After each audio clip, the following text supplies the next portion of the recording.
Всем привет! В этом видео, ребят, хочу поделиться таким неприятной жизненной ситуацией. Значит, пришло время менять автомобильные тормозные накладки на задних колесах на автомобиле GLM Grand. Значит, пришли вот такие колодки фирмы Mills. Поставил их и только выехал на дорогу. Значит, пошел скрип, визг из задней части автомобиля. Я сначала, естественно, не поверил, что могут новые накладки тормозные так ужасно скрипеть при движении. При торможении, естественно, скрип пропадал. При приезде домой снова снял колеса, снял накладки, посмотрел на накладки. Каких-то видимых потертостей, раковин.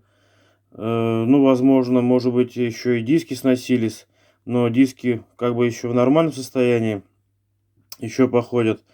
Но, тем не менее, ничего такого серьезного я не увидел на накладках. Ну, естественно, так как заменить было нечем, старые колодки уже свой срок эксплуатационный использовали.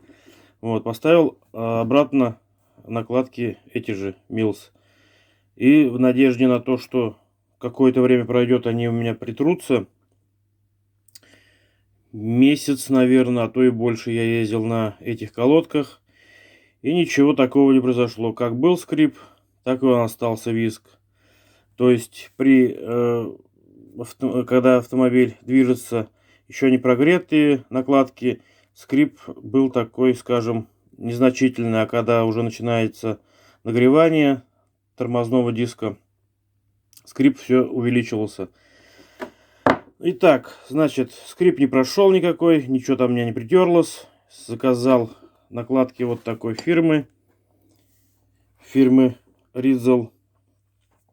Пришли они быстро, установил их, и скрип как рукой сняло.